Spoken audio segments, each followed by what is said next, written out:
Well, hello again, and welcome back to the Waters Runs Deep podcast for episode 12. Tonight we're going to talk about witches, right? Or no. I keep messing it up. Vampires, not witches. So close. I think Yes, Amanda's going to take lead on vampires. this topic tonight. So All right. everybody guard your neck and let's get after it. Guard your loins too, because that could be a good place to get some blood. Here we go. Mm-hmm. Okay, so we're going to start off like we do every episode with a Florida person story. I have two that I found this week that I couldn't decide which one, so I decided we're going to do both. So, Dave, since Christopher's internet is weak, don't worry, they're still recording high quality. You get to pick which one. So pick A or B. Oh, B. All right. Ooh, I was hoping you'd go with B. All right. So in Pinellas County, a Florida man was arrested after deputies said he was caught on camera setting his boss's house on fire because spirits told him to do it.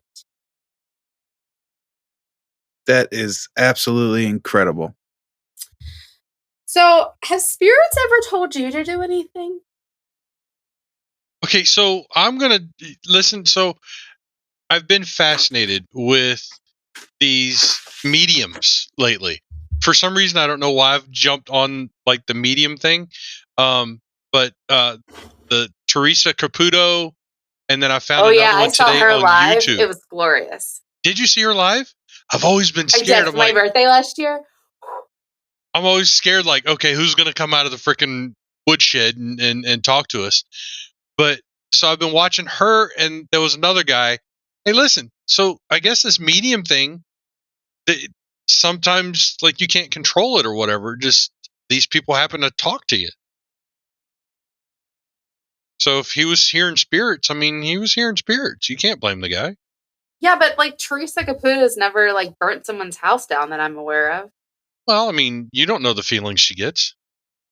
That's true. I was really like hoping that she would pick me because it was like on my birthday, and I was like really hoping a certain spirit would come and like talk with her for me. Pop up. No, it didn't happen. Oh no, I was hoping for Christina. Oh geez. Because we share the same birthday. Oh really? Oh, that's right. For our listeners, we have a cousin, Christina, who we all were very close to. She passed a couple years ago. Her and I share the same birthday. We were really close. I was super hoping that she would come and talk through her, but it didn't happen. Well, see, there's times where I feel like it's staged, and then there's other times where I'm like, wait a minute, this chick's for real, you know? So I'm still on the fence, and I started watching this guy today on YouTube, who I guess is pretty famous for doing like famous people readings. Is he the younger guy? Yes, yeah. Yes. And like they're taking him TikTok about him. I don't know. Maybe I did. I send so many TikToks daily. It's like, like TikTok bombing people is my fave. But this guy, they're taking him to houses and they're not telling him who he's going to read or anything like that. And on the way to these houses, he's like, I feel a very feminine, a strong feminine thing. And so he went and read like 4 females.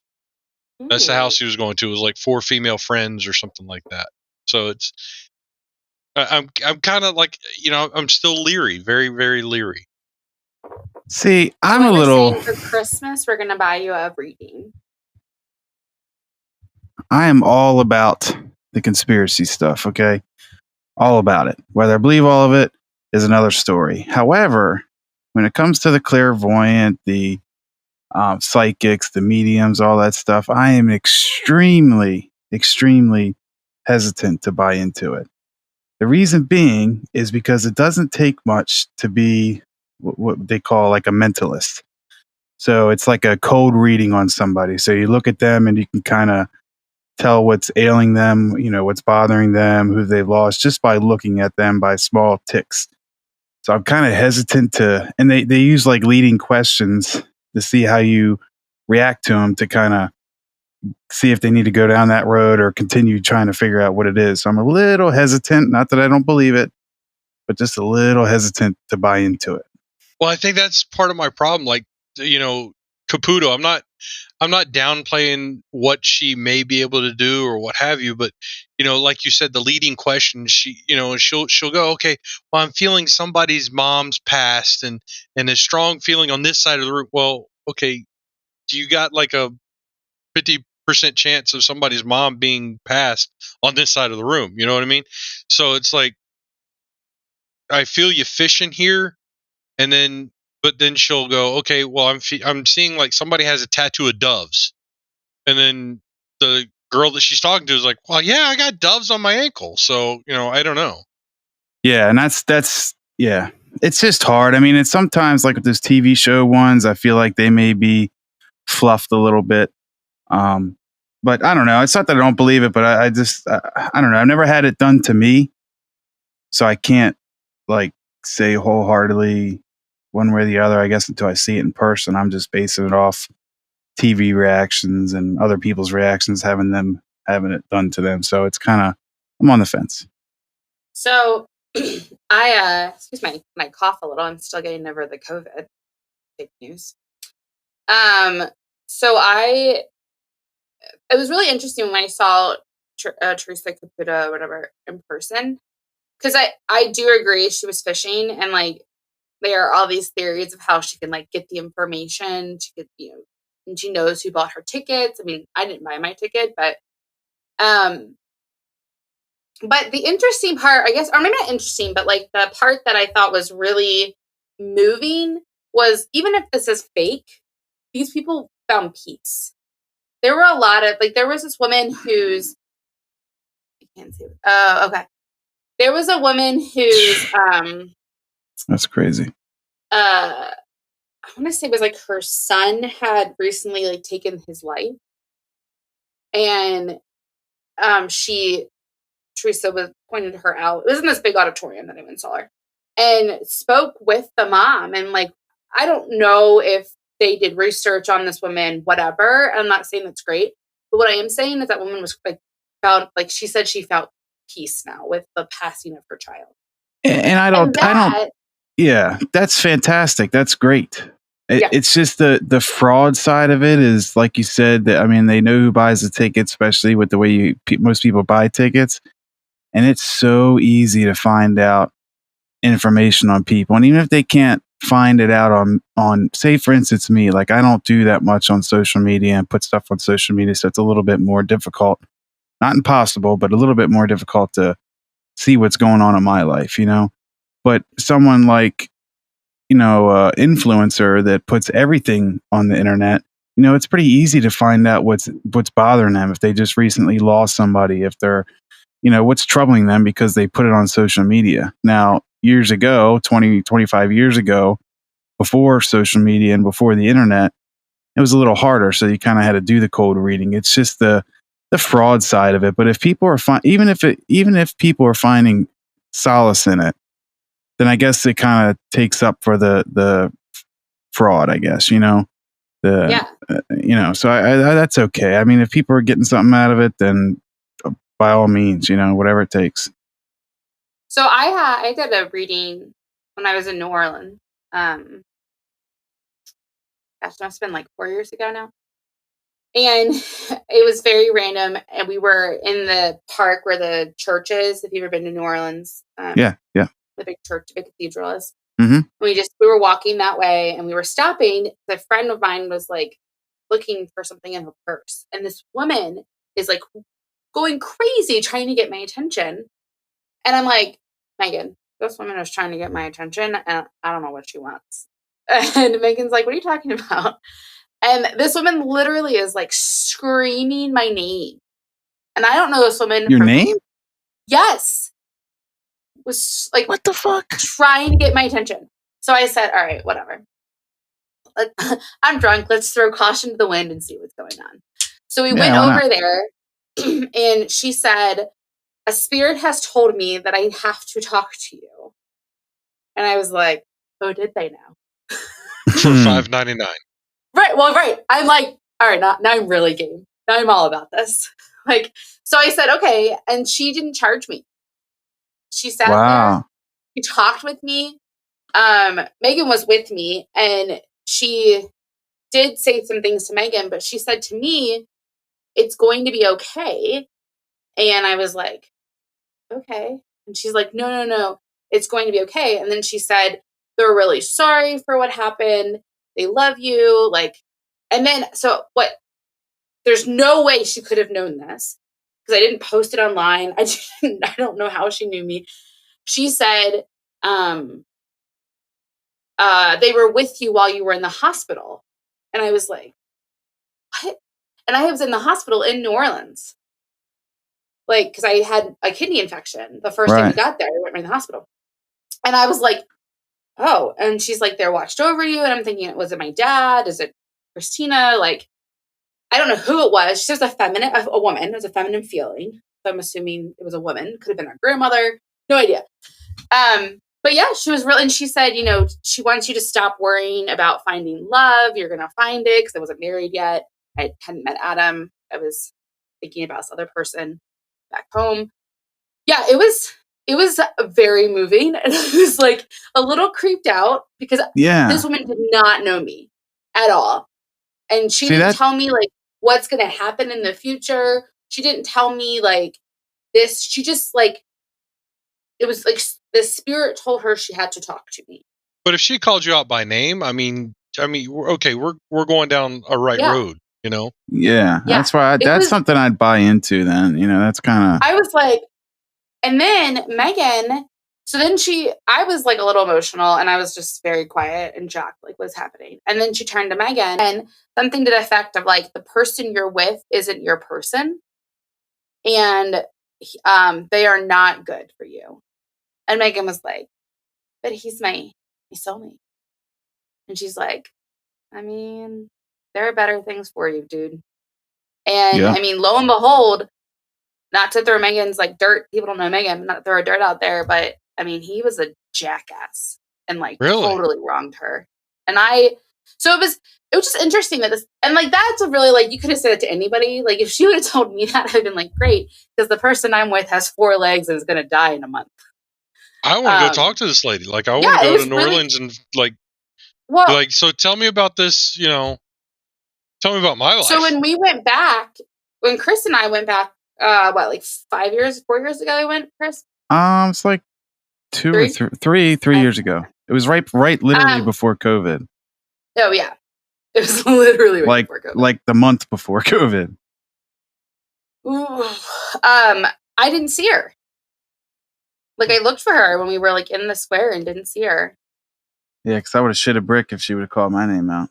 Yeah, hey Chris. Be like, Yeah. Or if she's like, hey man, I remember you, and I'd be like, yes, yeah. Yeah, it was blink if you're in danger. It was super weird. It was very like, and I believe all that stuff. Like I believe in ghosts and spirits. Adam makes fun of me. He's probably listening to this right now, laughing his ass off. We went. I believe in it too. I believe all of it. So what did this guy get told by these spirits? Oh yeah, exactly. Let's go back. So he was caught on multiple surveillance videos at this newly constructed home while riding a bike, and then he apparently like stopped at a stop sign, covered his face, and then he was captured running back to the house before his boat on the thing. He just says that the spirits told him to start the fire, and that he's not upset at his boss. He's like, I don't know, I just was told to do it. So I think if he's hearing spirits, that might not be clairvoyancy, and maybe it's like multiple personality disorder, or there's a new. It sounds like schizophrenia to me. Yeah, schizophrenia. Something maybe else. Some drugs, lack of a raise, something. Yeah. Well, he said he's not mad at his boss, so. No. Well, I mean, you can not be mad, but not get a raise and still go, oh, we got you. Yeah, right. So, poor guy has So nobody was hurt in the fire, though? No, it sounds like it was a newly erected home. So that I don't think anybody was like living there. She said erected.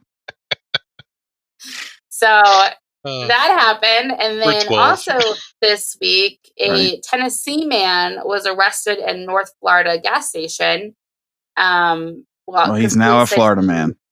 He is now a Florida man. He had stolen a car. But the best part about this is that this gentleman has a face tattoo with the one and only Ricky Bobby. Yes, baby. I want to go fast. So the sad part is he caught him at the gas station. I mean, you just got to let him go for a minute and see how fast we can go. And if you were like me wondering if his name is Ricky Bobby and that's why, no, his name is Brett Lee Dixon. So is it say that Ricky Bobby, like the name on his forehead? Yeah. Yeah, I'll post a picture to our Instagram for our followers to look. He has a lovely, like above his eyebrows, it says Ricky Bobby and a $sign. And then he has right here on his, like, I don't know what part of it, like your cheekbone, he has the Star of David with $signs in the middle. And then on one side of his temple area, it says trust. He really trusted that tattoo artist. He has some other things happening that I can't fully see what those are, but he's got a lot going on. I'm a fan of Will Ferrell. I'm a fan of his movies. Yeah. I'm not sure I'm getting Ricky Bobby or Anchorman or anything tattooed on my person. I'm just going to be like a fan of him. I mean, the most I'll probably go is Ryan Reynolds. Like, that's my dude, Ryan Reynolds. I mean, I don't think I'd even do that, to be honest with you. So I would never get. Well, let me rephrase that. I would not get a tattoo. I have several tattoos. I wouldn't get a tattoo. Man, I know you have tattoos, but I would never get a tattoo of a celebrity. However, I do have a tattoo of a band's album cover from one of their albums on my arm. So that's like the closest I'll go. And that's just a bat. How do you feel about that? Is that band still popular? Not really. I still like the band. It's a AFI. It's an old punk band. I do like the band a lot, but yeah, I was when I got the most recent tattoo. I got my daughter's name tattooed on my chest. The guy, we got talking about it, and he said, I don't know if I asked or Robin made a comment about it. Somehow it came up, and he says, well, I could cover that up pretty much with anything you want. So I guess it's faded enough now that it's pretty easily rewritable, I guess you would say. So I don't know. There's other stuff that I'd rather get done than worry about that because it's not bothering me. It's kind of part of me now. So. Oh, my Deadpool thing was a joke. I mean, I'm not going to go get Ryan Reynolds tattooed on my butt crack, but but I did Deadpool. I do love me some Ryan Reynolds. He's freaking hilarious. I'd love to meet the guy. You don't have any tattoos, do you, Dave? I don't. Been thinking about it. Really? You're terrified of needles. I can't stand needles, but people tell me it's like a sunburn. I don't know. Yeah. It's not bad. It's not. It depends on where you get it. I mean, And then that's what people tell me, it doesn't hurt. And then I'm afraid I get one. I'm like, that wasn't so bad. Let's do this. And I'm sleeved up by like next week. And have Ricky Bobby on your eyebrows? Heck yeah, I'm going to have Ricky Bobby. I want to go fast right down my nose. Teardrops and $signs. No regrets. You know it. Teardrops, no regrets, $signs. Got some spider webs around my elbows. There you go. I know how to work it. I get it. So I have a lot of tattoos also. I have 9, I think now. And I have them in places that weren't comfortable. Like I have one right behind my ear. And I fell asleep during that one. Because it was so, like, the sound was really, like, what do they call soothing. that sound? Yeah. That sound is like a white extremely noise. soothing. White noise. It's a very good white noise. Very good white noise. Yeah, it was amazing. And then the next one I want to get, and Chris, I thought it was funny because we were just talking about tattoos the other day. I want to get the Valkyrie symbol on my arm because Valkyrie is a Nordic warrior and stuff. Yeah. And you were talking about getting some Nordic symbols. Yeah, I was going to get some runes on my forearm with some bands going around. Yeah. Well, I mean, Ryan, my best friend Ryan. Yeah. He's not got Ryan Reynolds. all over. Yeah, not Ryan Reynolds. He's not my best friend yet, but Ryan, Reynolds bumped me up. If you're down, I'll be friends with you.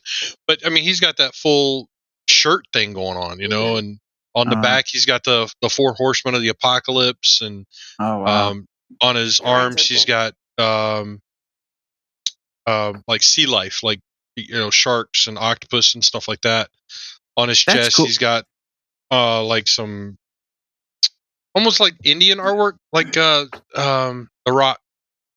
The Rock has on his chest. Yeah, like tribal stuff. Yeah. So I mean, he's kind of like all over the place, and a bunch of his stuff looks really cool. I really like the 4 horsemen on his back. But it's just if I think my first anything would be something along the lines of Savannah, my daughter. Just because I want something that I'm going to have to live with for the rest of my life, and clearly she's going to be around forever. So I'd be happy with that. I'm just not sure of anything else right now. I have a friend from college. Her name is Erica, and her husband's name is Eric. They've been together forever. And Eric has Erica tattooed, and someone's like, "That's so stupid. What happens if you break up?" And he's like, "I'll get the A removed and just do my name." And I thought, nice. That's pretty smart. Clever. That's pretty smart. That. So, I bet she didn't appreciate that too much, I'm sure. Oh, I'm sure she just laughed. They're pretty funny people. Yeah, so he was in a Buc-ee's drive. I hear Buc-ee's, by the way. It's apparently a really good gas station. So Buc-ee's is something similar to. Have you ever been to? What's that the truck stop off of I-10? Oh, like the Flying J. Yes, something like the Flying J, maybe a little bigger. Oh, okay. That's what I'm hearing. I've never been to a Buc-ee's, but that's what I'm hearing. It's like in Colorado, we have a gas station called the Come and Go. There you have it. Yeah, I have a T-shirt. Do you really? Yeah, hold on. I need a Come and Go T-shirt. I'll get you one, Dave. It's a Come and Go up the street. That's phenomenal. I'll get you a Come and Go shirt. No, you do have one. That's Come and Go. But it's not as exciting as I like that. It's not like a Sheetz or a Wawa. We don't have anything. The one I went to was a shithole. The one I got the T-shirt at, but I wanted a T-shirt, so I. Yeah, but I mean, you can't pass by a Come and Go and not get a T-shirt. I mean, that's awesome. Phenomenal. And they're all over, and I'm just like, nobody thought to go by marketing before you did this. That's some money, though. Like, he came up with... or K-U-M. Yeah, it's K-U-M and Go. Yeah, so it's okay. It's okay. I mean, it's Buc-ee's, You just take the... there with the teeth. Yeah, you take the B away and put an F, you got fuckies. There you go. We can do this all day long. I mean, yeah. But Come and Go is like right there. That's the money shot. Come and Go. Yep. No pun intended. No pun intended. Or all the puns. Oh man, this is why we need to start a Patreon so we could just talk about gas station names for an entire episode. Yeah. Are we editing this out? Come and Go is not getting edited out, is it? Heck no. Maybe they could be a sponsor one day. I was just going to say, maybe I find out how to get them to be a sponsor. I don't know. Right? Come and Go for me is pretty quick. Oh, man. I want to know about this. All right. Well, I'm just gonna close out those tabs and start talking about our topic for the day. So. Yeah, I'm pretty excited. I love the idea of there being vampires. I think I would be a vampire hunter in another life. I'm really curious to learn about witches. I'm not gonna lie. Wrong podcast, that's bud. Our next episode. Dang it. Dang it. Witches actually has a really interesting story of why they like the witch hunt and stuff. So that could be an interesting future topic. I swear you said witches somewhere in our discussion about what this podcast was going to be. And I was telling my daughter everything. I was like, she goes, "What are we talking about?" I said, "Witches." And then you come on and you're like, "No, vampires." I'm like, I'm so lost now. I feel like next week you're going to think we're talking about Frankenstein or something. Like that would be pretty cool. Dr. Frankenstein? Yeah, Mary Shelley. So vampires. So what do you all know about? Because this information that I dug up was quite interesting. But I'm curious to know what you all know about vampires. I will go Vampires come first. from witches. Yeah. Yeah. I will go first. So what I know is that there's two types. There are the blood-sucking type, and then there's the psychic vampires, which they suck like your energy. They're like the energy-sucking vampires. So I do know that.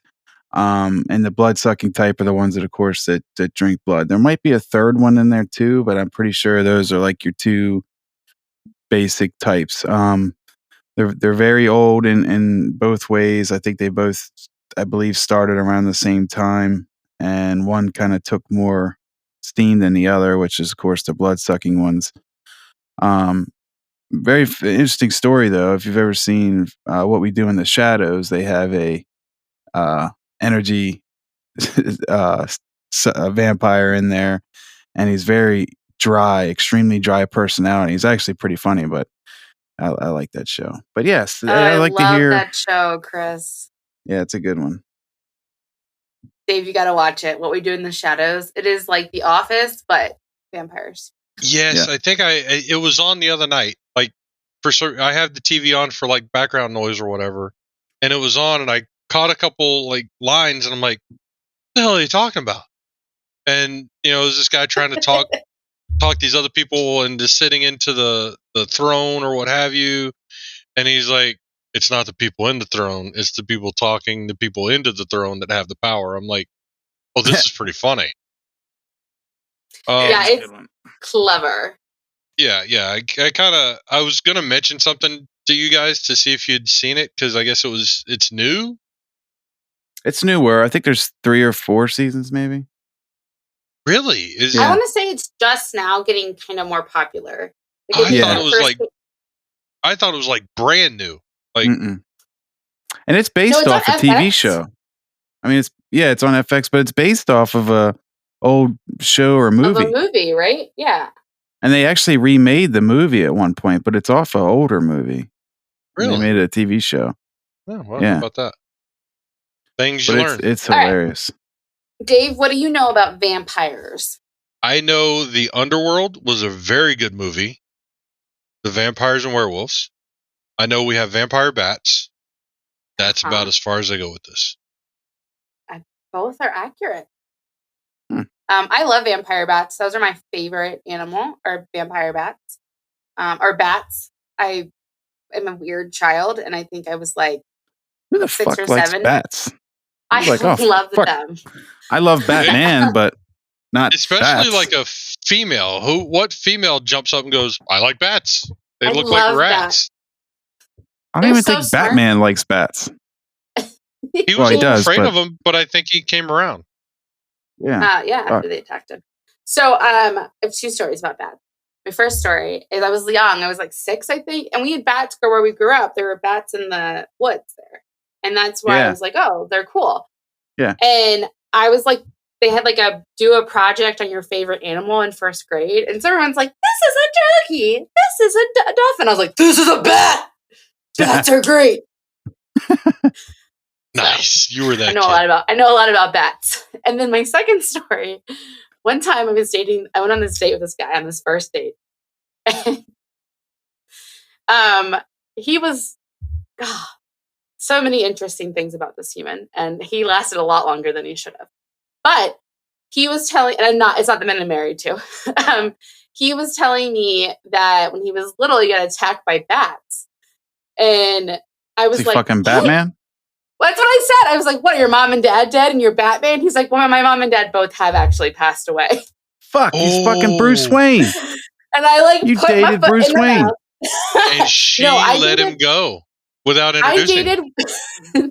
I dated like what Bruce Wayne would have been like if his father didn't have a lot of money and he wasn't raised by a butler. Basically, I dated a man who only had a mattress in his apartment. That was the only thing he had. It was a startup Bruce Wayne. It wasn't like a fully funded Bruce Wayne. It's like a startup Bruce Wayne. Right. Yes. So his nickname throughout my friends was Ginger Batman because he was a ginger. Lower class Bruce Wayne. Yep. Yeah. But I you can't said the same thing. I'm like, what the hell are you, Batman? And no, No, that put my foot right in my mouth. So. Yeah, that's fucked. I don't know what I would say. And the nice part about it is I think we dated like 4 more months after that until he totally ditched me like at an event, like just left. And I was like, hey, Batman, he had to go save some lives. Hello. Right. You're asking a lot for Batman to stick around. Hey, you dumped a guy because he's saving lives and shit? Yeah. Wow, you should feel even more horrible about yourself. Yeah. I may have dumped Batman, but I found my Superman. So, who Oh. has already told me that he plans to be Fat Thor for Halloween. Fat Thor. Awesome. Nice. That is his plan. He's growing his beard out and everything. So. Nice. All right. So let's talk about vampires. So vampires, often we like think of them, like I always said, like these creatures who drink blood or kind of have the fangs and all of that. They usually like prey upon humans and they like go after them. And we always think about Dracula, things like that. And that's not super wrong, like in the sense of how they've been portrayed, but there are some reasons to maybe why that is, but how it's portrayed. So they're especially popular in Eastern Europe, which makes sense if we think about Dracula and where that story came from. And the word vampire actually originates from the Eastern European region. So people used to dig up bodies and that they thought were vampires, and they would go after and like kill them and like stab. If they weren't dead yet, they would stab them with like wooden spikes, like all these things. So they would dig them up and like stab them again? Yes, yeah. Some and I'll get more fuckers, into that, man. because there is some really interesting, like, I'm like, oh, fuck, I think extra killed people. Well, I mean, that's like what they do for zombies. They just put most of your, like, when they thought zombies were big, if you see these graves, they have cages over them. So the dead can't rise. So the reason that we think that they probably did that is because back in like the medieval times, sometimes people were pronounced dead when they really weren't dead. Well, that's why they had bells and the strings attached so they could, if they were still alive, they can ring it. Could you imagine waking up in a sarcophagus going, oh, damn. I'd be looking for that string, bud. Ding, ding, that ding, would be my biggest. Come get me. It's like one of my biggest fears. Yeah, but okay, so you ring the bell and nobody answers. Like, that guy's gone home. He's like, well, he's really dead. He's not really the string breaks. Up. Or oh my God, could you imagine? You pull the string. Ultra fucked, horrible. Bud. Oh, that's just like, yeah, God wants you tonight. You'd be in there and be like, oh, fuck, I'm still alive. Oh, there's a string. I could pull this string for the bell. You would go to pull on it. Snap. Then you're fucked. The whole fucking string comes right down in the coffin. And then what's your next move? Like, do you try to break out? Because you're 6 feet under. So if you break out, there's dirt coming in. You're going to suffocate from the dirt. I'd do the Kill Bill thing. Remember, she was doing the punching through the... Oh, the little 6-inch punch? Yeah, the finger, or what they call it, a fingertip punch or something, where she was punching the wood and she busted through and she got out. I don't know if that's possible, but I would try it, shit.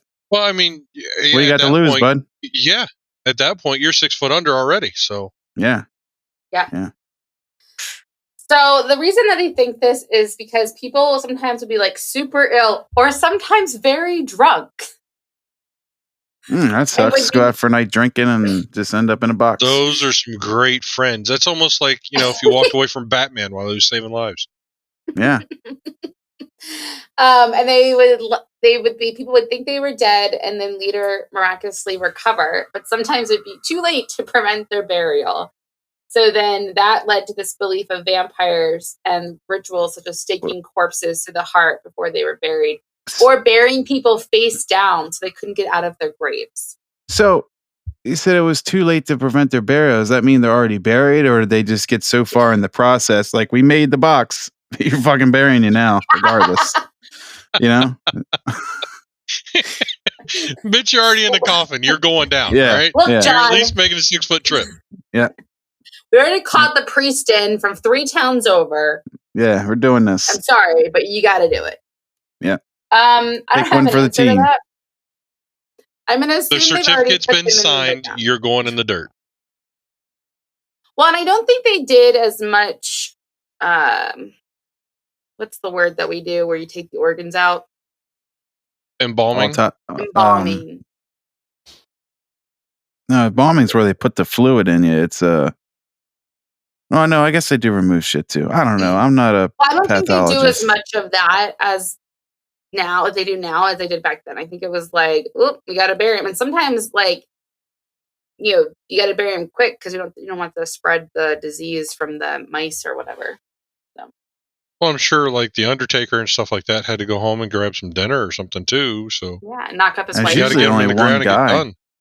Yeah. That guy used to live. Didn't they used to live on grounds and stuff like that? Could you imagine having that job? Mm-mm. No, thank you. So modern incarnations of vampire myth seems to stem largely from Gothic European literature. Specifically, this one story by Heinrich August Ossenfield, which is Der Vampire. Nailed it. Thank you. Which was about a vampire who seduced an innocent maiden. It's the Twilight of the whatever century that was. I know, it makes me feel like maybe Twilight is a knockoff of Heinrich August Ossenfieder's story. You did better the first time. Oh, well. So the vampire poems began to appear in English around the 19th century with Lord Byron and all those people started writing stories and like vampires. And then there was this story written about an aristocrat named Lord Ruthven who seduced young women only to drain their blood and disappear. I'm not sure if the women disappeared or if he disappeared.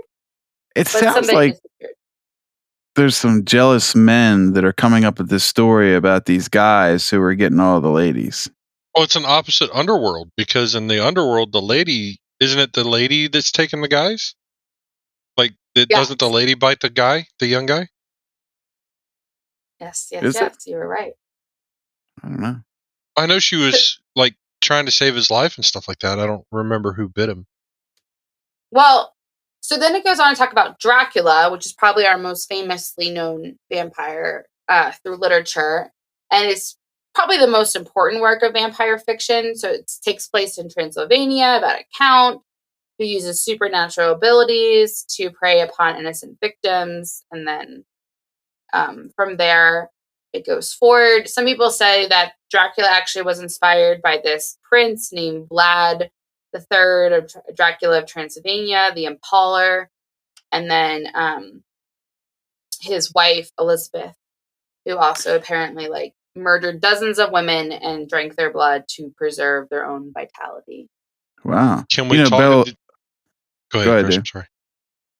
I was just going to throw up the other important Dracula, Count Dracula. Oh, yes. Yeah. Wait, this is Count Dracula with Cocoa Puffs, or Count Dracula counts for Sesame Street? Counts for Sesame Street. Yeah. Oh. 1 2 Have you ever seen the Will and Grace episode? It's like a Christmas episode, and I don't know what Will was trying to do, but they wouldn't let him leave the room until he counted to 10 like Dracula. And he was like, 1. No, I missed that one. I've never seen that. That's pretty funny. I'll send it to you. Do you know Bram Stoker? What is his name? Bela Lugosi. Where did I get Bram Stoker? Bela Lugosi was big time into the occult, and he was actually he was big into scrying, which for those that don't know what scrying is where people have like a mirror that they sit in front and kind of stare into it and kind of, I guess, meditate in a sense. And it was supposed to be that spirits would come and talk to them through the mirror. And Zach Bagans, if those that are a fan of him or not a fan of him, he has a pretty awesome museum in Las Vegas that has a bunch of artifacts from famous people or famous horror-esque type stories, serial killers and stuff. And he actually has, excuse me, Bela, I almost said it again, Bela Lugosi's scrying mirror in there. So when I went, I got to check that out. That was pretty well. So I have a crying mirror where I look into the mirror and cry. Oh, that's my bathroom mirror. Every morning I wake up. Mirror also, yes. Yeah. Oh, we all have the same mirror. Okay. Yeah, must be a Waters thing. Sold at Walmart. Right. Waters family tradition, crying in the mirror in the morning. This is as good as it gets. And then That's I it. go for it. So Bill Lugosi is a great, I'm glad you brought him up, Chris, because he actually is somebody who really solidified this like thought that was an actor who did this movie in 1931 that really connected with vampires. And he talks about how vampires are usually like aristocrats. They're usually from like Eastern European origin, all of these things. And he was sort of one of the first to really like create this image of what vampires are and who they are and all of that. And then throughout like the 20th century, vampires began to turn into this idea of like animalistic creatures and monsters. So going from maybe like a normal kind of animal to like this monster. And then we see with The Dark Shadows, which was a soap opera for about 4 years in the 60s and 70s, it went from being kind of creepy to this lovable, forlorn kind of vampire that is fun. So sort of what we talked about with that TV show. Right. Yeah. So and it's kind of funny to see that the vampires have changed. You know, the idea of them has changed so vastly, and kind of where they're at today is even more, interesting. Yeah. So then, with y'all probably have heard of Interview with the Vampire. I promise I did not get my information from Tom Hanks this week. It was from Tom Cruise and Brad Pitt. I watched Anne Rice's Interview with the Vampire. The movie is still so good. It's a classic if you haven't watched it. And it really made just the understanding that vampires being even a more human look. So although they still are subhuman and they are immortal and afraid of light and all of those things, it kind of also showed that humanity of being vulnerable and being able to like fight amongst each other, all of that. And then we kind of move into like our more present day vampires, which I know is something that Chris and I like really talk about a lot. So not only is there the wonderful Twilight Saga, which ruined vampires for me. I have a soft spot at the time. I wasn't like into it, but I liked them. I've only seen them all once. I will say that, but I wasn't against it. But I've kind of grown against it. Like I hate it now. But at the time, it was kind of cool. I like the picture they painted for vampires and werewolves, but I didn't really like the story they used to do it.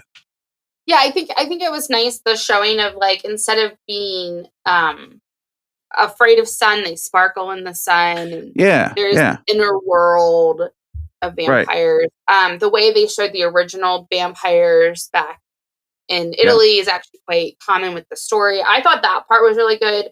I think there was a lot of cultural, I don't want to say like issues I had with it, with like I felt like he was quite controlling. Yeah. And that's what I said. There's some pieces of it I didn't care for, the storyline and how controlling and stuff he seemed. But I do have a soft spot for the Vampire Diaries, 110%. Love the Vampire Diaries and the originals. Love it. Yes. And so Legacy. I've never seen it. Oh, the originals I love. Yeah, you would probably like the originals, but you really need to watch Vampire Diaries to really capture it all. But it's really like a teen show, I feel like. Am I wrong saying that? It's absolutely a teeny bopper, like teen show on CW. Yeah. But it's phenomenal. I love it. I felt a little bad at first, and then you're like, well, these actors are old enough. I can watch it, enjoy it. It is phenomenal. It's definitely that romance, steamy vampire kind of almost like man, what were we just Twilight-esque type. Yeah. But I think they did it way better, in my opinion. See, I've never seen Twilight either. Well, that is probably nice. Yeah, I've always been told that. Like Twilight's like a girl's thing. Yeah, you could skip that. Yeah, I mean, it was like, I read the Twilight books and I was like, okay. But, and Angela and Erica are probably screaming right now at the radio as they're listening to us, my two best friends who listen to our podcast, because we actually were obsessed with the True Blood series. Did you ever watch that? No, missed all that. That is good on HBO. And that's the Sookie Stackhouse books. They're probably like 11 of them, to be honest, with a ton of them. And it takes place in, I think it's like Baton Rouge in the South somewhere. And it deals with vampires and then witches. There are witches in the story, Dave. Yeah. Same with I knew we were going to talk about witches tonight. I knew it. I got it. But that one is really good because I think it really shows just the world of vampires living amongst humans, and you're not sure. And I didn't last as long as I felt like it should. I think it was only like 3 or 4 seasons, maybe. I felt like they could have taken that like way further than they did. I do know that like everyone was like obsessed with them for a while. Yeah, I like that one too. Yeah, it was like 4 the furthest seasons. I got into any of that is the Underworld. Like I said, I watched like the first movie of the Underworld. I think the second one maybe, but I really never got into that. They're more like fighting combat-esque movies compared to these we're talking about. Are more like they do have the violence and the gore and stuff in it, but it's more of a romance type, I guess, is more the best category romance, for it. Like every day, how do you figure it out kind of thing. Okay. So like almost like a true to date, like what it would be today or something like that. Like there's issue, like they have issues. It's sort of like Buffy the Vampire Slayer, which is also another great classic show. Without trying the vampires continually trying to kill the humans. Yeah. It's still humans dying, but not like Buffy was. I'm so glad we talked about the originals. Like that's one of my favorites, and I recommend that. I think that's the new genre we've really moved into, is this idea of vampires living among us, and how does that work instead of these like secretive vampires, sort of. And so there also is that other flip side, like you were saying, Dave. So there's like Blade, who's that half vampire superhero in the comics, and then is it Wesley Snipes who played Blade in the movies? Oh yeah. Which I think there's a new Blade movie coming out with Wesley. No, I think someone else is supposed to be Blade. Oh, that's fun. I think Wesley might be a little too old now. No, I think he's got jammed up with tax. Yeah, I think it's a little taxes thing. Damn it, taxes. Death and taxes, 2 things you can count on. Right? Unless you're a vampire. And then, like you said, Underworld, so that exploring that ongoing war between vampires and werewolves.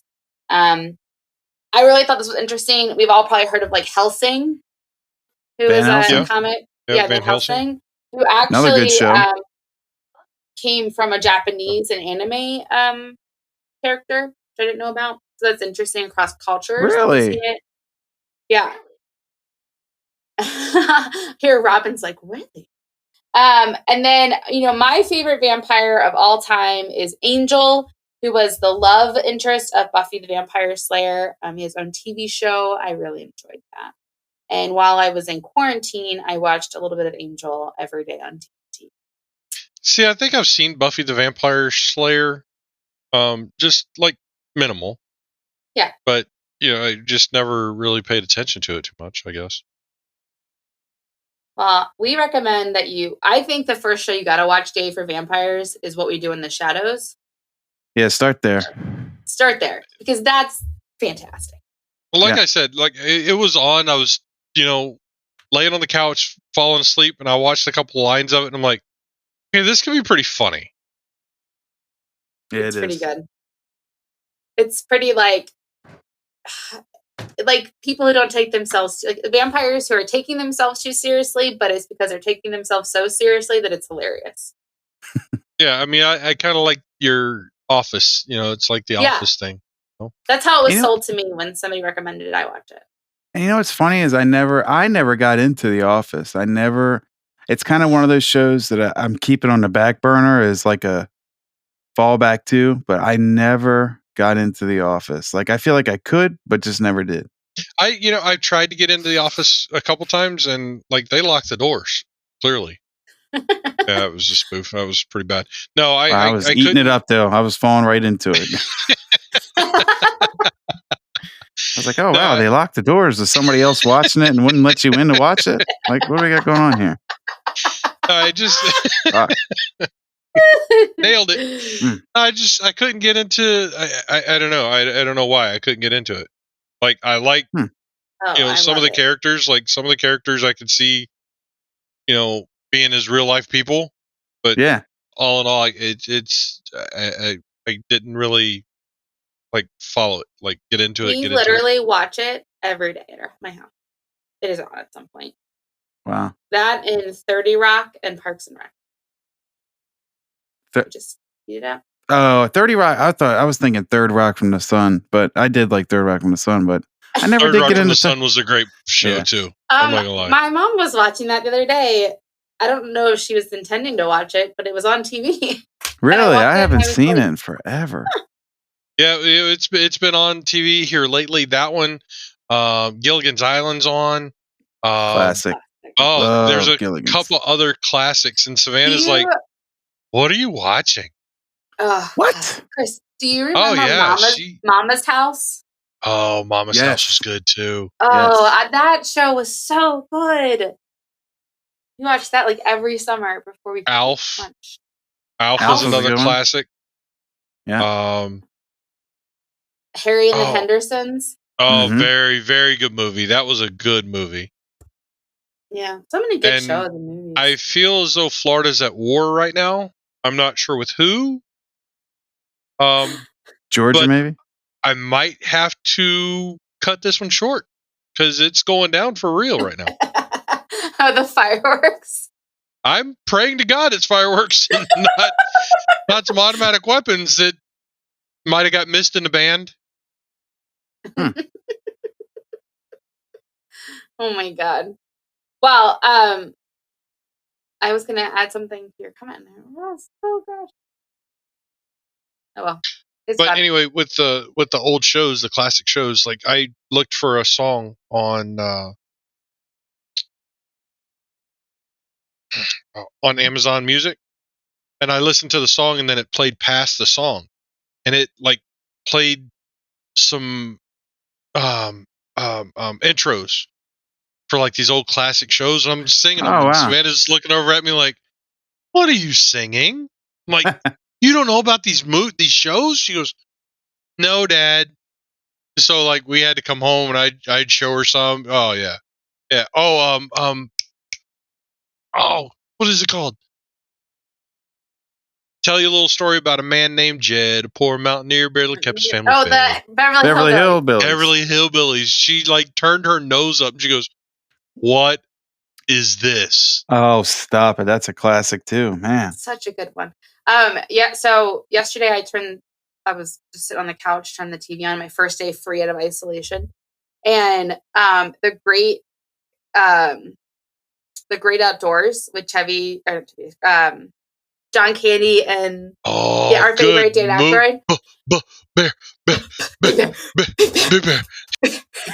Big Bear come. And so it's on, and I am quoting every line this movie. And Adam doesn't think that is funny. And I said to my mom, I don't know if I think they're funny because John Candy reminds me of my dad so much. If that's why I just think it's so funny. But he was eating that steak and he's shaking with meat sweats to try to eat the last. To win that T-shirt, right? Yeah. And the guy's he's done now, and he's all of it. And he looks at him the gristle. I can just see that. I can see our family doing that. Oh, it's so good. Big bear come. Oh, and then there was what else? We watched that one, and then we watched another one. Caddyshack came on right after. Oh yeah. Oh, money movie. Also a classic movie. Yep. So, all right, back to vampires. So I'm going to give you a little history about where vampires come from, because I always thought they were made up from Dracula and Eastern Europe. Apparently I'm wrong. So, it all dates back to ancient Greece, where Tales of walking corpse, drinking blood, of the living, spreading plague, all of that through medieval times. But what we learn is it comes back to this story of the first vampire written in the scriptures of Delhi. And so there's kind of this argument of like, who came first, the chicken or the egg? And so the answers apparently come from the vampire Bible. So the first vampire started out not as a vampire, but a human named Ambrosio. And he was an Italian-born adventurer who happened upon Delphi in Greece. And while he was there, I'll post a link to the story in our Instagram for everyone to like read more about it. But a nutshell is that there were a series of curses and blesses placed upon him from all the Greek gods that made him the first vampire. Man, he pissed some people off during his trip, didn't he? I think he pissed some people off, and then I think like people felt bad, but they're not kind. Well, would like okay, so you got cursed, and then you got a blessing. Would they cancel each other out, or like you got to live with like the vampire curse and the lifelong blessing, and then? So this is how it started. Apparently, the sun god Apollo, out of a fit of rage, cursed Ambrosio so that his skin would burn if it ever saw sunlight again. So that's how we got that skin part. And then his bad luck continued to follow him as he ended up gambling away his soul to Hades, the god of the underworld. And then his next curse came when Apollo's sister, Artemis. I always thought Artemis was a boy. Apparently I'm wrong. She's a female. Artemis, the god of moon and hunting, made Ambrosio's skin burn if he ever touched silver. Then Artemis must have felt bad because she was like, oh, I'm sorry that I did that. So I'm going to bless you with the gift of immortality. Which, is that a gift when you can't go in the sun and you can't touch silver? Yeah, I think they could have reversed maybe some of the other curse if you really want to give me something. Also, immortality, like think about it. Like if you were immortal, like, okay, that's great. I'm going to get to see everything. But at the same token, you get to see everybody die. Yeah. Like you see these people come, you love them, and then they die. And everybody in your life's going to die. You're going to watch everybody die. Yeah. They talk about that in the originals, about how they fall in love with certain people and don't want to turn them, and then they die. Yeah. And then not only that, Artemis was like, I also feel bad for you, so I'm going to give you super speed and strength to become a hunter, so that you are the most powerful hunter, second to me in the world. Also, I'm not sure who gave this blessing, but apparently blood sucking, which by the way is called hematophagy, was included in the many blessings, and that is where the original story comes from. So Ambrosio was someone who would hunt, and then he used to hunt swans, and he would use their blood to write love letters, and I guess also drink them. Well, there you go. That's a true love letter right there in swan blood. Which apparently, although it's creepy for us, is not unusual in ancient Greek to make do with what you've hunted. Well, no, that's understandable, but just why did it have to be swans though? I feel like that's like. So Chris, I feel like you need to hunt something and write Robin a love letter in that blood. Well, all your Christmas cards is coming in chicken blood today. I'm doing all your Christmas cards in chicken blood. I mean, I already apparently wrote your birthday card, Dave, from 3 months ago, but never mailed it. There you go. There you go. I guess I'll mail Christopher's and yours at the same time. Sweet. That's I can odd. do cat blood because these things are pissing me off. The cats. That's just odd. The swan things throw me off. Like I would think like weird. Deer or squirrels maybe. But swans? What do swans do? It's a bigger chicken. Well, that's true. I'm sure they taste good, but like I know it's way against the law. Duck? What would make you think that swans taste good? Well, birds taste good, right? Chicken tastes like that tastes like chicken. I like Duck's chicken. Pigeon? Rat with wings? Duck's a little Pigeons. I one greasy. time ate an Oriole. Like an Oreo? I'm sorry? Oriole bird. Yeah. It was in then- Dubai. I felt really bad after I did it. Yeah, you renounced your Marylandership then. You sure did. It's eating the state's bird. Shit. What did it taste like? What's Was it good? that? It was like so Oreos? small. I wish it tasted. It just tasted. It was like a small chicken. So the feathers on it? No, Did it it have probably the was orange a small breast? chicken, and I probably paid an obscene amount of money to eat it. Nice. So But you I didn't actually feel paid as bad. extra to eat an Oriole. Yeah, but I didn't feel as bad as my friend who ate a baby shark. That doesn't bother me as much. Yeah. A baby shark? I mean, it's like eating veal. Yeah. That's true. Hey, when you were in Dubai a minute, did you ever, was that guy, he's like a big chef now, Suzanne Berserk or something like that? Barack. What the hell is his name? He's a big chef out there. I am terrible about knowing if people are like famous or not. David looks like his house is going to come down around him. What's This going on crap's there, buddy? still going. It hasn't stopped. I'm surprised y'all can't Are the hear it every cats time I there? key up. Yeah, well, yeah, they're like one of them's laying next to me. The other one, I don't know, went up under the table or something. But This guy. No. Like I said, I'm not good about that. I just went where people took me, and they could have been famous, and I have no idea. what's he making?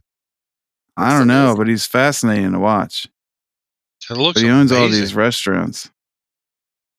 We did eat at like a Michelin star one time. That's where I had the Oriole bird at a Michelin star restaurant. Or is Michelin star a restaurant, or is that tires? Well, Michelin's a tire. Yeah, that's a tire. I'm not I'm pretty sure sure if it's they a have. Michelin star is like a thing. So they named their. I also one restaurant time ate at a restaurant under the water. Oh, that's cool. It was super cool. And you could like pick what seafood you wanted.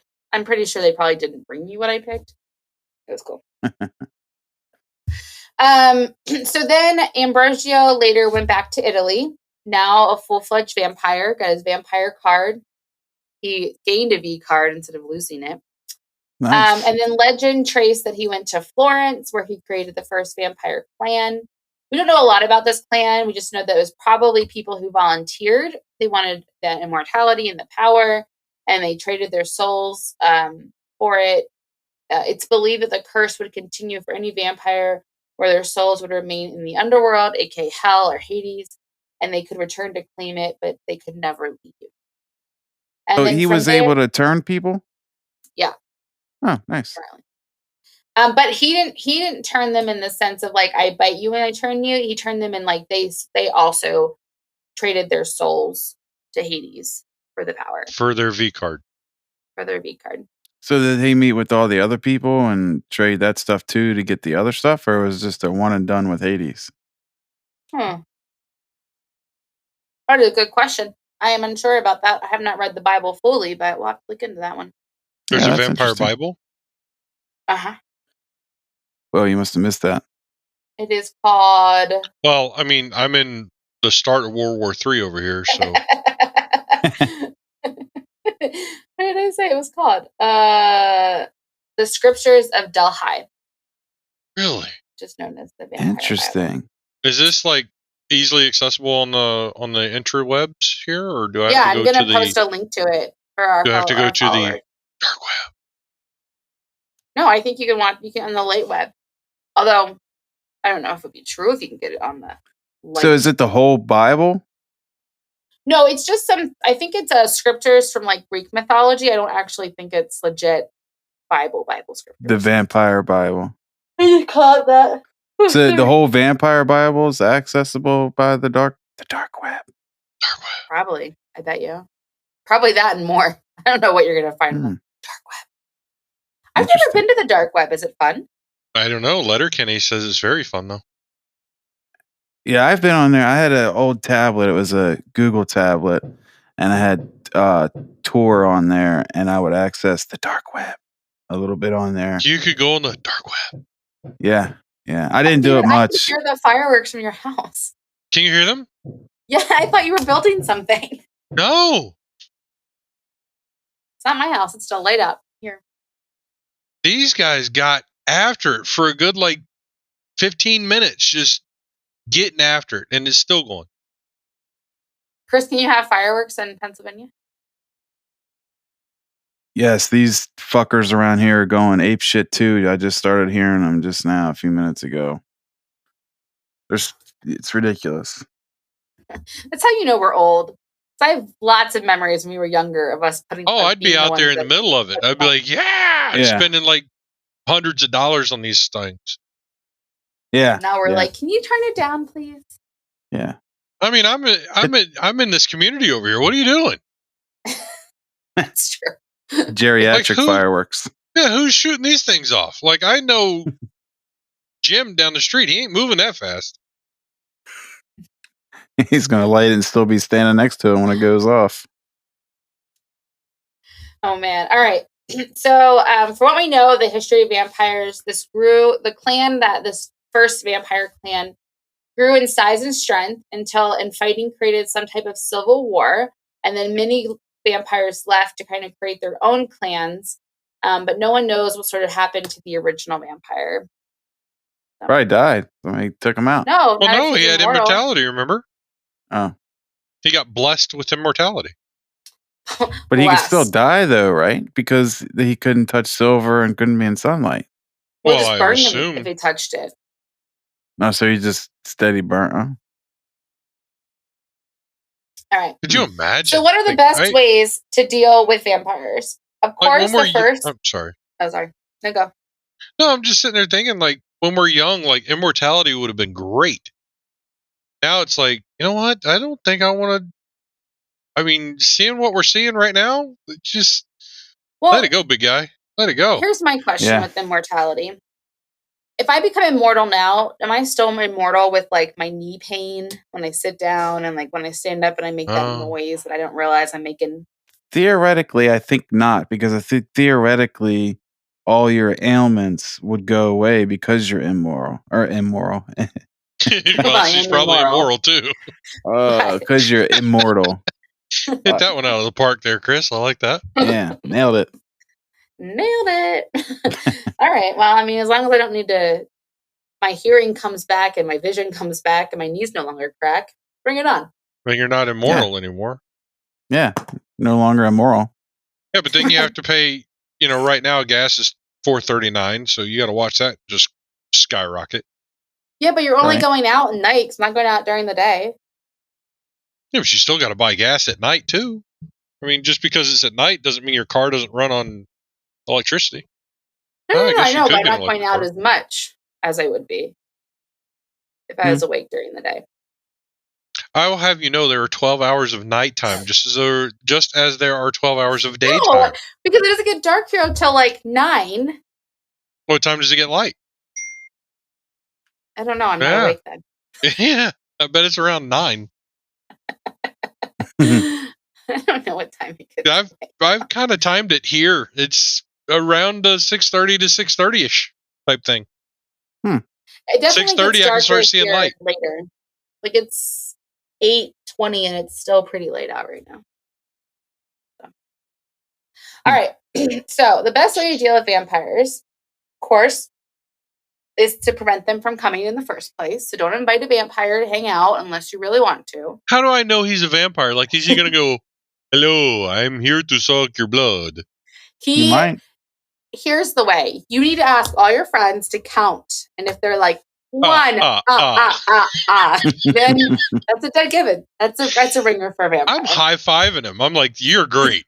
You got the whole joke. I'm in it.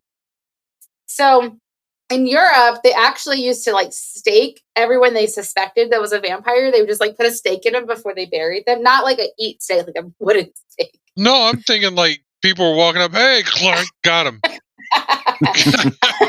Jim. That little bastard. He thought he was going to sneak past me. They don't understand or know why people use wooden stakes. Because according to folklore, vampires, genies and other magical creatures, feared iron, so wouldn't it have been more effective to use iron stakes? But wood probably is easier. So, yeah. Other traditions of killing vampires include decapitation or stuffing their head with garlics or a brick. I can see that working in many ways. I'm going to take your head off. You got me.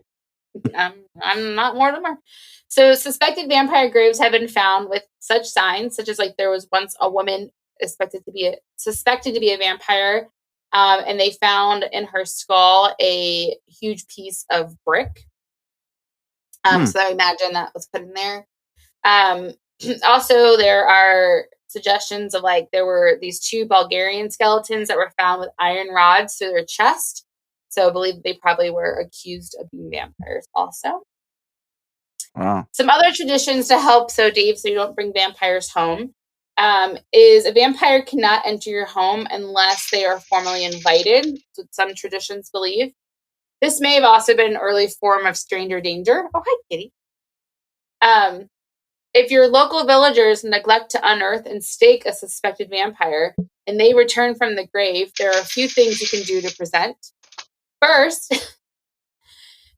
you can maybe not invite them in, or you can stop a vampire by carrying a small bag of salt with you. And if you're being chased, you only need to spill the salt on the ground, at which the vampire is obligated to stop and count each and every grain of salt before pursuing. Way. Could you I imagine? thought that was leprechauns or something. I thought leprechauns had that. I had never heard that something has to stop and count every grain of salt. Yeah, I've heard that. For something else, though, I didn't know it was vampires, though. Every grain? Like some ADHD, OCD mixed together. Like, could you imagine running back and screwing with that guy? He's at like 1,475, 1,493, 1,475. Or you blow on it. Oh, you mother, we have to start over. One grain. 2 grain. 4,972 grain. And then you blow him again. You son of a bitch. And the sun starts to rise, and they're like, oh. "What do I do?" Yeah, or if you don't have any salt, anything of small granules will do. So birdseed, sand, really Rice. whatever you feel. Well, then I don't see them walking around at all, because they would just stop right after they come out of the grave, look down and go, "Oh, son of a bitch, I'm stuck here again." Or does it actually have to be thrown at them? My vampire guide doesn't tell me. It just sounds like they're obligated to stop and count each and every grain before continuing the pursuit, which will allow you to get away. Could you imagine if it rained? Salt just goes away. He's like, "Oh, God, son of a..." What was I doing before I was gonna... Oh, I was chasing David. Oh, I was chasing you. Hang on. All right. So let's talk about some real life vampires.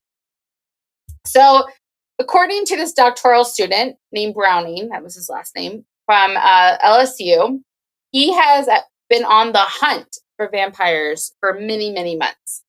And he was talking to a store owner in New Orleans in the French Quarter when a middle-aged woman and 2 teenage boys walked through the door. The owner stopped speaking mid-sentence and then motioned to the women as one of the people Browning was looking for. Nervously, Browning approached her and started talking about his study of real vampires. To be clear, these aren't people who possess supernatural powers like Count Dracula, but rather individuals who claim to have a medical condition that requires them to drink blood or other things in order to sustain themselves. So members of this community have chosen to identify as vampires in defense of the negative images that the label invokes. So, I don't know if I could honestly do that. Like, you've got to drink a cup of O-negative blood every day to stay alive. Well, that's okay. Let's talk about that for a second. Do you chill and we'll get more into this. Ice cubes? Does it have to be the same blood type that you are? Well, and that's why I said, like, isn't O negative or is it O positive that's universal to everybody? I think it's either. I know that I am O negative and can only have O negative. Yeah, Then one's it's O only can positive. accept. O positive can give. Yeah. One Go with can give to anybody. anybody, but the other one can only receive from one or something like that. Yeah. But that's the question. That's a great question. Like, if I'm AB, can I have A and B, or do I can only have AB? Because that's going to really limit your people that you're sucking the blood from. Or, I mean, well, it sounded like they were getting like cups of it from the doctor's office to drink. I think it's just blood. I think of it just in general. I think they're getting something else that's not going into their stream, so it doesn't have to jive. So it might just be whatever they're getting out of the blood, the iron or whatever that they need to sustain themselves. So apparently, there is this association called the New Orleans Vampire Association, and this gentleman started to attend these meetings. The New Orleans Vampire Association is a nonprofit organization comprised of self-identifying vampires who represent an alliance between 8 vampire houses within the New Orleans greater community. It was established to provide support and structure for all vampires and other kin subcultures, to provide educational and charitable outreach to those in need. Well, that's nice of them. So Kind of a Ronald McDonald house for vampires. Vampires, yeah. So throughout that, Browning, the guy who's been studying vampires his whole life, started to like attend these meetings. He was kind of skeptical, and then after meeting the real vampires in the French Quarter, he then went and kind of met some in Atlanta. And he learned that through the Atlanta Vampire Alliance, there are at least 5,000 people in the U.S. who identify as real vampires, with about 50 of them living in New Orleans alone. Only 50 in New Orleans. Yeah, but by this guess, there's probably about 50 to 100 in most metropolitan cities in the world. And how many haven't came out yet? True. Very true. So then these communities largely keep to themselves because they know about the public perception and don't want to like bring up eyes to them. They are see, if they actually do exist, I mean, our culture has made it such a joke of their existence that even if they were real, like, I don't think the public would completely believe it, you know? Exactly. So apparently, vampirism, according to Browning, start to manifest around puberty, when those who later become reliant on ingesting blood find themselves physically drained for no reason.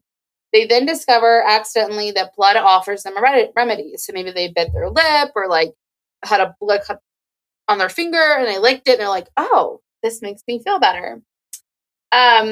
So vampires can drink their own blood and sustain themselves? Yeah. So apparently by swallowing metallic liquid between their teeth, it gives them the instant burst of energy.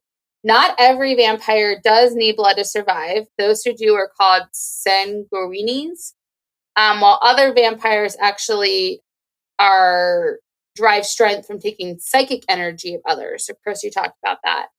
Yeah. And in that community, what they usually do is they need to like touch, they have an intimate touch, like giving a massage or like things like that to take the energy. Really? So in this community, there are some people who are there to feed, so they drink the blood, while others are considered donors who give their blood. So these people show up voluntarily and be like, all right, well, here you go. Some that like to do the sucking and some that like to get sucked. I mean, we all know those. And to come about one's awareness of vampiric identity is called to be awakened or coming out of the coffin. Coming out of the coffin. I coffin. see what they did there. Yeah. That's pretty slick. And then elder vampires are those who have been awakened for some time and can in turn advise others on how to cope with vampirism. So they're like 1 year into his study, Browning decided to try to be a donor himself. So at one of their holiday charity events, where they come together and make food for the homeless, There you go. He met with one of the vampires and said, "Hey, I'd like to do this." Blood sausage and shit like that they give to the homeless? It says turkey, but yeah, sure. Huh. Maybe it's like a swan. Huh. So they just kind of like took a scalpel and pricked their finger and squeezed until the blood came out and like let the warm liquid lap it up and do that a couple times. And yeah. And that's why you have the spread of such diseases today. Okay, so that's what I was wondering too, because I'm like, how do you check for diseases? Like, well, I guess their blood would taste off. I don't know. Like, if I have COVID, I do have COVID. Okay, with COVID, like, if you sucked my blood, is that gonna like, will they get COVID? Well, or I'm thinking AIDS. Or yeah, AIDS has like, you know, like your blood cell count is off. Yeah. So would they taste that? I don't know. That's weird. I don't know. Do you get them tested before you can drink their blood? You're like, all right, I need to see I would a clean bill before I lick your pricked finger. I don't mean to be a purist, but I like prefer things to be organic. So can't get much organic than that. That's the truth. If we have any vampire listeners, reach out to us and let us know how it works. Yeah, lots of questions here. So someone might become a donor for a number of reasons. They could be a close friend to a vampire. They could be doing it for financial compensation, sexual favors. Vampires approach these donors of having observed them for some time. So it does sound like they actually do like pay attention to these people. It's not just some random person that they met on the street. They probably do ask those questions like, what kind of coffee you had today? Yeah, what kind of coffee? What kind of antidepressant medicine are you on? I want to get a little bit of bowel movements. Apparently these vampires in this study reported they can't claim their control of their urges, to which they need to have like feedings around 2 to 3 times a week. And if ample blood is offered, they might refrigerate it, later come back, add it to tea or like other drinks. What? Yes. Tea and blood. Sounds awful to me. That sounds like southern. Sounds like they're sucking from a southern person. Yeah, I'm pretty sure my blood probably is just sweet tea. So, but it was interesting because one of the people that they talked about, was like, you know, I'd much rather be normal and not have to do this, but like this is the only way that I can survive. And apparently, one woman even mentioned like not having she stopped drinking blood, and for 4 months she ended up in the emergency room with a low heart rate that would like shoot up, and then she'd like get really sick, and then all of a sudden when her husband came in to visit her, she fed from him and was better. So wow. Well, I'm sure if you do this for an extended period of time, you're gathering something from, you know, some nutrients from these other people's bloods. Dependency. You know? Yeah. I'm absolutely sure. I mean, I have lots of questions on how it's like goes through your system, but and then, you know, Brown went on to say that when he talked to these people, he would mention, you know, specific things about pop culture regarding vampires, and they kind of weren't sure what he was talking about. And he's like, so I don't think these are like super fans or fanatics that are taking their obsession like too far. They're just normal people who have realized that to survive, they have to have blood. It's just like anyone with a grisly drinking habit. So yeah, they really exist, and that's my vampire story. That's fascinating. Yeah, it's crazy how some of these people like how I guess how people get by with their own certain things. I mean, so when they were talking about sorry to get something. When they were talking about it coming on during puberty and things, I'm thinking to myself, well, I'm always tired. Like, yeah. Do I need to drink some blood? Right. I'm always What do you guys exhausted. think would happen if I like bit into Adam? I mean, it could go one of two ways. Yeah. Is he into that? No. Yeah. I one time was joking with him and like nibbled, and he really got pissed. Really?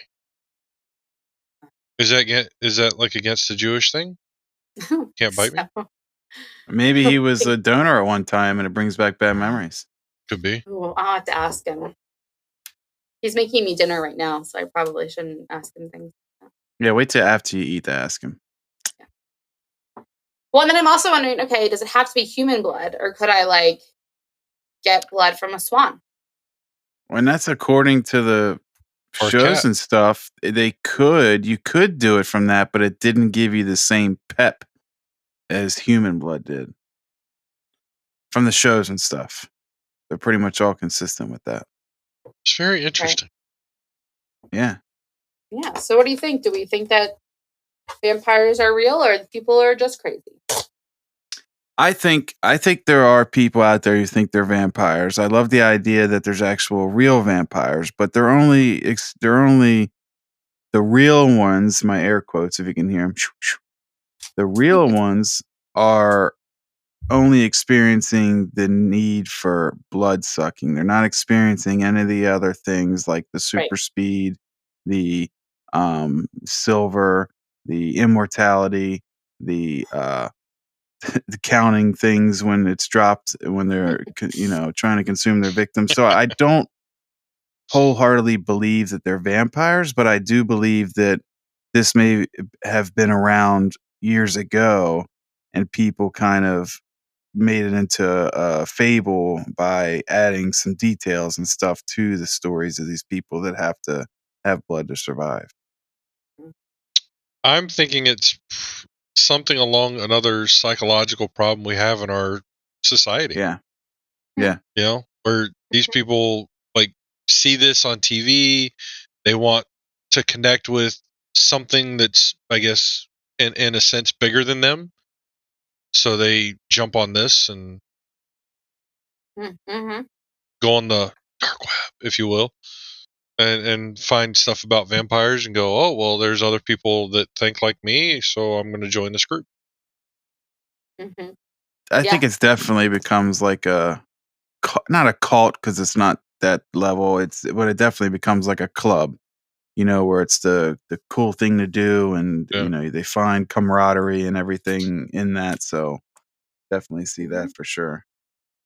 But yeah, everyone write us and let us know what you think. Comment and let us know what you guys think. If there's really real vampires out there, or it's just a bunch of people who have lost it. Love to hear what you guys think. No, it's not witches. Yeah. I was thinking too, Chris, when we went to New Orleans that last time, we did do a vampire ghost hunt and they talked about the vampires. And I thought what was really interesting was that conversation of like the emotional vampires. Yeah. And if you watch, it's like the sequel to The Shining. It was like Dr. something. Dr. Sleep. It's a book. Dr. Sleep. And they talk about emotional vampires and that. And that is really interesting. I could definitely see that being something. That maybe it's not the term vampire, but people taking energy and. Yeah, I could see that for sure. People, because I've had people like, I remember growing up, I remember experiencing it more growing up, but there'd be like people or teachers or something that they would get close enough to me and they talk to me and it would almost be like I'd be so like relaxed state and so like I could fall asleep right there. There's just some people, and occasionally I get it now as an adult, but I remember getting more as a kid. Like they would talk and it was just like so relaxing and so calming, and then I would be so exhausted afterwards. It almost felt like I was like drained or something. So I could definitely see that. I get that all the time. I deal with these people that just make me so tired. It's not even funny. So maybe there are some like draining vampires out there. Yeah, they drain the lifeblood right out of me every freaking night. Could be. I actually think I am actually like the opposite, where I think I do take people's energy because of being like such an extrovert. There's times I feel that way about you. Yeah. And I don't take it as a knock there, Dave. I don't. I think that I could see that being true. Yesterday we went to our neighborhood party, and like halfway through it, I was like, okay, I've met my limit. I'm leaving. Nice. Oh, okay. Nice. I mean, granted, leaving meant he's just going next door, like back to our house, which is next door. I was like, oh, okay, bye, Adam. Right. Yeah. Well. All right. We've had it. All right, everyone. Well, those are my stories. Yes. Thank everyone for listening. Tune in next time, and we'll see you on the next one. Yeah.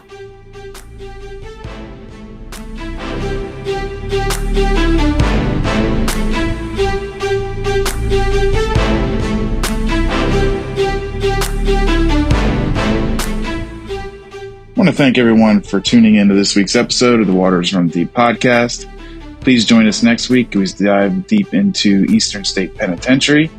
David's presenting that one, and he tells us about his trip of actually visiting the penitentiary. Tune in next week, and please remember to rate and review on your podcast platform of choice. Helps us out tremendously. Please rate and review us. Tell your friends, tell your family, tell everyone. Also, you can check us out on our Instagram at TWRD_podcast. Thanks again, and we'll see you next time.